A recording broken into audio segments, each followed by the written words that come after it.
a free agent. It was a different experience at first, and then just being able to kind of hear, kind of ping pong some things off different people, ping pong different situations, think about what possibly could be your future, and then you make the best decision for you. So obviously, that was that decision was to come back home to the Chiefs and keep things going in a direction that was trending in a positive direction. Let's go next to Sam McDowell. Go ahead, Sam. Hey, Clyde.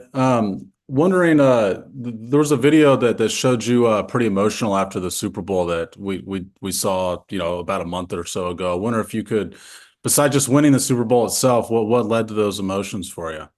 Oh man, I mean, it was obviously kind of the obvious experience of not being in the game to the prior year. I even seen a couple tweets about that, and that's kind of just hitting the nail on the head. Just the things that I did prior to the game last year, being able to work back for some things, being able to get back practice for the Super Bowl, and kind of not necessarily know, but feel like you have that chance to dress, and just have that opportunity not given to you right before the game, and then everything comes back full swing, and you have the year where you get actually called up certain games, make plays, do those things that show kind of my resiliency and who I am as a person. And I really didn't bat an eye towards a lot of things. The only thing I wanted to do was play football, and those things. When I did get the opportunity to play football, it showcased, and it propelled us in situations that kind of got us on that right direction.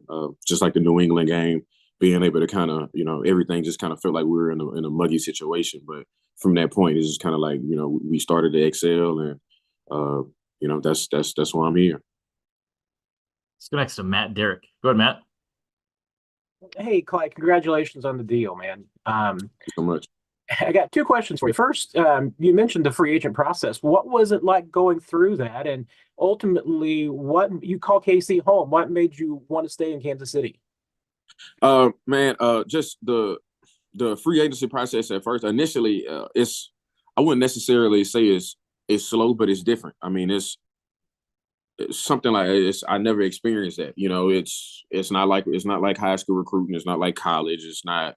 It's a completely different outtake on things. You're able to reach out if you want to. They're able to reach out. But I really just took the time to enjoy winning the Super Bowl, and then you start getting little hits here and there from my agent. Obviously, just who's showing interest, the amount of teams. You start getting like little details on things that could have possibly happened during the season, or who were possibly looking at you. So you start looking at different situations, and then as a football player and a guy of the game, you start to you look at things. You look at draft. You look at how can I be used in this offense, or the same offense, or being additional to guys in a room, or guys who I would compliment. So in addition, like I said, that's just one of those things that I felt like this was the best place to kind of continue the role that I was going. Like I said, at the point last year, it was trending in the upward direction, showing the things that I needed to showcase in order to be the player that I felt, like that I was when I got drafted. So it's just one of those growing pains of the league, going on year 5, still 24 years old. And, to answer your second question, KC literally is home. I left Baton Rouge, Louisiana, where I was born and raised, and drafted to the middle of the country. Everybody was telling me it was the best place on earth, and the only thing I could do was embrace it. I was doing the thing that I love, playing football, and grew the most in these last 5 years. Got engaged, actually figured out what life is, buying homes. Helping my mom with things, helping my parents. It's just somewhere that I felt like I became a man. I was 20 years old leaving college, not really knowing what was going on. And, prior to that, I was still just a Baton Rouge, Louisiana kid at LSU, just doing the thing that I wanted to do, was play football. And then before you know it, snap of a finger, I was moving, 12 hours away from home. So this is literally my next spot, and it's home, and I want to continue that. Still could do the things that I love: ride four-wheelers, hunt, fish. It's kind of like that second sportsman paradise for me, and it's even better that I'm here doing the thing that I love, and it's playing ball. You have so much joy when you're talking about Kansas City being home, and obviously your teammates and coaches have always talked about just your attitude and infectious and always positive. But you mentioned the tweets, and sometimes Chiefs fans have been hard on you. How do you kind of reconcile that?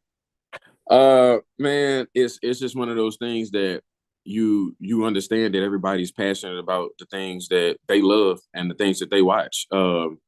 And a lot of it is pure emotion. I've said things, did things out of emotion at times of passion. And when you're looking at the screen or looking at even nowadays, it's bets and the things that just go on with sports that's trending. I would say that's trending in the right direction. That helps us in a positive light. With that, it's kind of like heat of passion with a lot of things. They're all into it, and I'm not a real internet guy, so I mean tweets come about, see whatever. I mean I'm not saying that it's not things that you feel or that you see, but it's my profession. It's not like I'm not working on those things to do the right thing. I want to touch the ball touch the ball and score every single time I can, and I know if it's Pat throwing the ball or if it's a receiver catching the ball, we want to do the things that's 100% right every time. And it's the love, it's the actual beauty of the game that you don't really know what's going to happen, but you kind of take those punches, roll with it. It builds armor, and it lets you know that the fans in KC really really mean well, but it keeps you on your toes in order to keep things rolling, like winning Super Bowls. It's no mediocre thing. I'm not a shying away or shy of championships. Always kind of been on championship teams, and when I'm not in a championship, I'm usually very close. So it's just that thing that I carry on my shoulder that I want to continue to do and be around championship team and championship staff. We got time for a couple more. We'll go Pete and then Adam. Go ahead, Pete. Brad, I'll have one more if you don't mind. Clyde, congratulations, like everyone has kind of said here. Going into this year, with the decline of the option, it did seem like there might have been some writing on the wall that this could be your last year. And I was wondering, did you feel that way kind of going into it? And if so, when did that maybe change for you? That you said to yourself, maybe I could be back here next year? Man, you really just look at things and call it a spade with a lot of things. Like, obviously I wasn't the starter. Picking up a fifth-year option, for a guy who was, in rotation, and, just looking at the number, looking at things, looking at cap space, you as a football guy and a player, you kind of see those things, and some people call it the writing on the wall, and you got to call it the actual sport that we're playing. That's the same way, Pat was doing ever to, at some point he knew he was going to have to rearrange some things in order to get, guys around that we feel like, we would need in order to win a Super Bowl. So, numbers are numbers. Things change, obviously change from, 2019 numbers to 2020 to all the way going into, 23, 24. So, I was fortunate enough. I'm a first round pick. Like I said, I was being able to, have a second spot call home. And, a lot of those times, man, just being around football and seeing it, you don't want to say the fifth-year options are rare, but it's not one of those things that you see like, oh, I know that's an automatic thing that's always going to happen. Right. So I knew I was getting an opportunity to continue to play. That fourth year wasn't like I was getting cut. It was a next year's contract, which would have been this year. But I just knew I was, unless I knew as long as I got the chance to put on a helmet, put on pads, I was going to have that opportunity to be able to showcase what I needed in order to be back on this team. Yeah, and you mentioned those two starts late in the season. I was curious with them, and particularly the New England game and the screen, how big was maybe that play, that game for you to sort of reinstill confidence that, I do have not that you were doubting, but I do have a strong role in this team? Yeah, man. The big thing about that game and the big thing about, just I'll say that play, just going into it, I would say our offense was kind of in a stuttering position, and I felt like even during the game, everything was just kind of just like that stagnant. Like, man, the Chiefs really need to figure out who the hell they want to be and who they are. And man, just I feel like I tested myself. I've been in those hard games. I've been in situations, and I'm not the type to bat an eye. Some people, I'm emotional about a lot of things, but like when I get in those situations, I'm just so blank faced and just straightforward, and knowing that the things that I want to do are things that I want to get done. I visualize it, and I know, okay, this is things that we need to do in order to get my team up and rolling and get my guys, there. And if, having that start, and if I had to be that spark in that situation, I knew if it wasn't one play, it had to be multiple. And that's when I felt like I had that game in order to start stacking those things. And then from that point on, it just like, it was a never ending cycle. It was an avalanche, and we just kept rolling with those things. Everybody seen that we can catch the ball. Everybody seen that we can run those screens. Everybody seen that we can do those things in order to win the game in pressure moments and pressure situations, no matter the team, no matter the arena, the area. So I feel like that was one of those things that we needed. And yeah, I'll say it was a semi spark for me in those things of knowing, just get back to who you are, and always just be yourself. I wasn't just like on my high horse knowing like, okay, you'll finally get your opportunity to start. Just go out there and be Clyde. We'll go last to Adam Teicher. Go ahead, Adam. Hey, Clyde, you said a minute ago that you kind of looked around a little bit in free agency, but ultimately decided this was the best place for you. What made this the best place for you to continue your career? What factors went into that decision for you? Man, I would say honestly, my teammates were one of the biggest.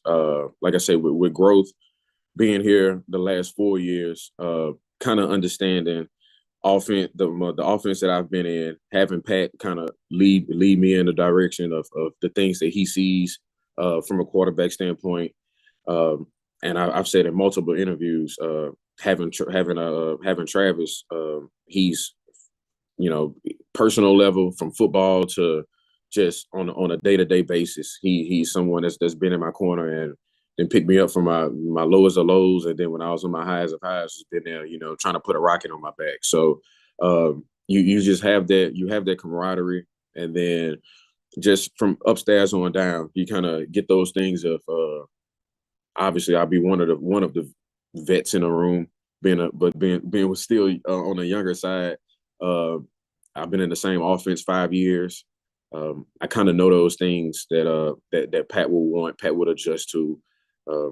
And it's a good thing being able to kind of echo those things or being able to spread the word or keep the things going that we know as a vet, and pass that to receivers or pass that to the running backs. Like I remember just one of those, a game at the end of the year, giving Sky a signal when Pat wanted to rock and roll him on a go ball, he ended up scoring.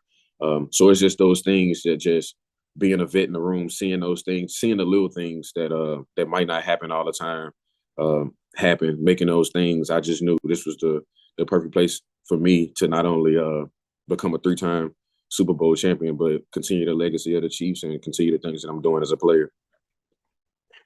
So we have one more, Clyde. I'm sorry, Blair. One more quick one. Yeah, Clyde. Hey, just want to know where it stands with nursing school. So I took this spring semester. I just got to ask this question. I took the spring semester off. I was planning this wedding and doing some things like that, and then I mean, a lot of people say it's a lot, but once football season kind of comes about, my schedule is so like nice and put together that I'm able to know exactly when I'm going to, have classes and be home to, write essays and do those things. It's just the off season. I never really knew like how I move around. Might be fishing, might be hunting. It's just those things. I don't want to miss deadlines and things, but I'm probably, as far as my nursing program and having to do clinicals and all that, I'm probably like 2 years on paper out. It's just based off on how many classes and things that I take, how many hours I want to take, and what'll be my load. So it's trending in the right direction. think I finished with I think I got 9 hours. So I finished with like a 3.3 this past semester. So it wasn't too bad. It wasn't too shabby. It was winning a Super Bowl, so I got distracted a little bit. Clyde, we appreciate the time. Thanks for joining us. All righty. Thank y'all. See you soon. All right, guys. That's all we got for today. I think we're probably trending in a good direction for maybe doing a little something on Wednesday. I don't want to give you too much because I'm not sure if things are done or if it's still in the works, but we might do one of these Wednesday morning. I'd just say stay tuned on that piece. So we will talk to you then.